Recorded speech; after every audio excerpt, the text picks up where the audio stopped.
guys remember yesterday's video? Look at how dirty it made it. All that on the side. Then it's all like down here. Covered right here. That's just the price you pay for driving your car whenever it's rainy out. But today I want to go ahead and film another video. I'm heading over to a shoot with a client because, whoa, put you guys through the seatbelt. Because that's what I do. I shoot videos and photos and stuff like that for some of our clients with the media website stuff. So yeah, I'm gonna head over. It's about an hour away. Got a long drive and I decided to take the Mustang today so we can make a little video. Finally got the address to the place I actually need to go to, and we're on the freeway. We got Camaro up here. We had a 5.0, or not a 5.0, we had like a V6 S550 back there. He had a Roush sticker on the side, but I didn't record it. I was on the phone with my business partner, but we were like right next to each other. It was an older guy. He kind of gave me a thumbs up or whatever, but yeah, I mean, these S550 guys, you know, they don't want to mess with the S197. No, I'm kidding. It was a really clean V6. It was just lowered on wheels and it had a little Roush sticker. Nothing too crazy, nothing ricey. Oh my God, dude, do you see that? That trailer is literally catching air. Dude, that seems so sketchy. Oh yeah, we're coming up on some traffic. Probably hit a couple of downshifts just to be prepared. Bentley up there, I just saw a Bentley come over.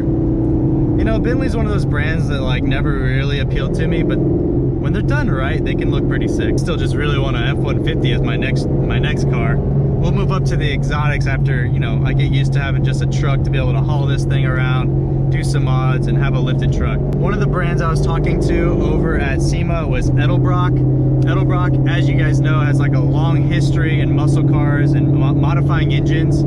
They have a supercharger out that's actually just made for like the 18 to 20 cars. It's like the flat top. It looks pretty much like the Whipple. It has like that rib top section. Almost looks like a little brain sitting inside of your motor or engine bay. But it's all powder coated and stuff. Anyways, they make that for the 18 to 20 cars, and the 18 to 20 cars are still 5.0s. So technically I think that could be bolted into my car. I don't think it's that much different. I think really the big thing is just how the pipes are laid out and like the hoses and all that. So I found a write-up online. I'm gonna get over. Okay, never mind. You hate when you do that. There's a clean little Bentley, some chick, like older lady. But I found a clean write-up online. Clean Bentley, clean write-up. I found a write-up online. And what this thing said was basically you could throw that whole supercharger and all that in there, the intercooler, like the entire part number for the same thing, for like the 15 to 20 cars. And all you change is a couple little wires and an air intake box. And that's pretty much it. So I'm in the works, like with talking to Edelbrock. I talked to him at SEMA a little bit of bringing that 2650 setup that's on the 18 to 20 cars and putting it on the 13, well, really the 11 to 14 cars, because I think there's just a few retrofit things in the part numbers that they can already make and they can provide. And now they can offer that same kit to the 11 to 14 cars. So I was talking to one of their marketing guys at SEMA, and I'm working on that for you guys. So if that comes out, I might have had a hand in that. That would be pretty cool to think that I did, just because I brought it back up to them and they were like, yeah, email us and talk to us after the show, and then we can get on that because it seems like something that we should R&D. And I was like, shoot, yeah. And if we want to, we could throw one on this car and have a lot more horsepower and have a lot more fun. Plus it'll sound with that nice little whine. You gotta love that whine. And then the instant torque, that's the big thing with the Edelbrock, is it's a positive displacement, instant torque. And that's really what I like, is, you know, being able to like punch it just like that. I don't want to have a turbo lag that lags until 3500 where I don't really feel anything, and then it doesn't really kick. It's really smooth. And I think for this car, I want to have fun. I want that kick. I want the reaction that snaps your neck back. So that's why I was talking to Edelbrock. There's also a few more mods I've been thinking about, and I'm gonna be probably the first ever to run them.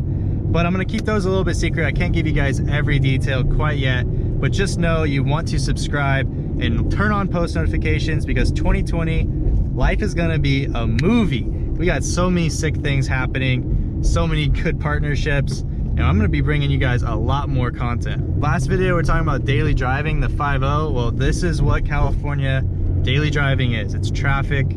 It's sometimes just coming to a random stop on the middle of the freeway.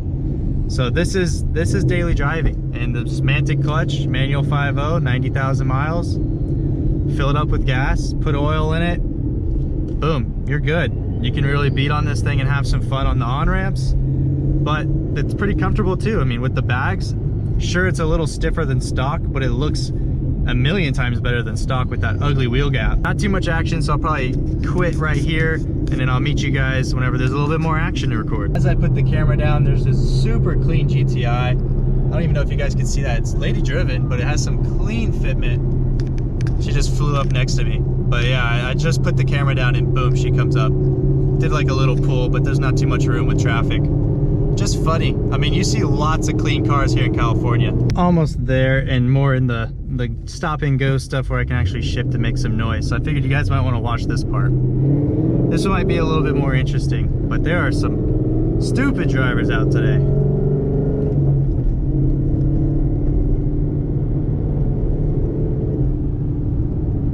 That's not my turn. Not right there.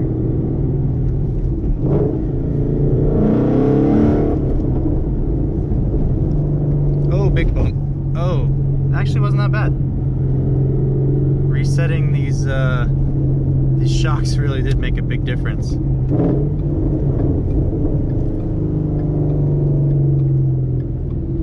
Quick car wash. We got another 5.0 heading out. Black S550. Dude, why did you go through that car wash? Destroying your paint.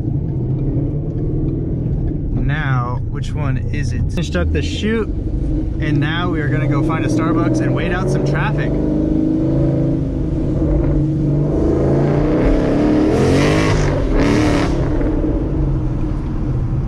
Roll up the windows so you don't have bunk audio. I just like the sound when it reflects. Let's find a Starbucks while we're here.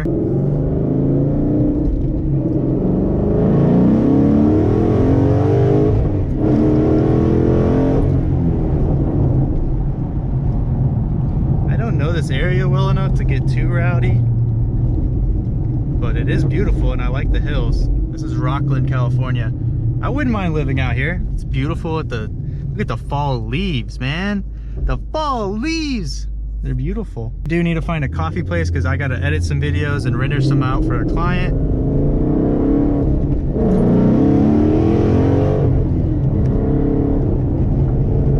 Oh yeah! Yeah! Oh my god, not the bumps though. That was a Chinook. Ooh, a Thunderbird. Something I've already started doing is setting some goals for 2020. They're pretty high up there. Oh, we got an R8. Didn't get the Starbucks. That's gonna be next on the list. I did see a store that I need to go into for some Christmas gifts. Well, I'm gonna check and see if they have the Christmas gift there, but I'm gonna try to keep that a secret just in case whoever the gift's for may watch this. But just know for sure after this is gonna be a Starbucks run. One of the things I did wanna share today was I've already started setting some of the goals for 2020. And yeah, they're gonna be pretty crazy. I tried to set these goals really high because it's like the old saying of like aim for the stars and land on the moon even if you miss type of thing. That's so not the way it's supposed to be said and like how smooth. Kind of get what I'm saying, where like the goals need to kind of scare you because that's how you get pushed out of your comfort zone. And I think being in your comfort zone just means that you have a life of basically being normal. And I want to be extraordinary, so you have to do some extraordinary things and go outside of your comfort zone because that's when you really grow. So one of those things is posting more content. That's why I recorded today. Generally today would not be a day that I would have posted content or recorded content, but I want to get more in the habit because it may be a little rough and we might have a little sputters here and there, but the more you do it, the more the wheel gets greased and it starts rolling really smoothly. And that way I can put out way more content for you guys in better quality. I have a couple of things happening in 2020 that I'm pretty excited about. I can't give you all the secrets. You definitely want to be subscribed for the things that are coming up in 2020. We got some big plans, some major moves. So if you're not subscribed, subscribe right now. And if you are subscribed, thank you. I appreciate all your guys' support. And like always, I'm gonna go ahead and wrap it up right here. Hope you guys enjoyed, and if you did, then please comment, like, subscribe, and I'll see you guys next time.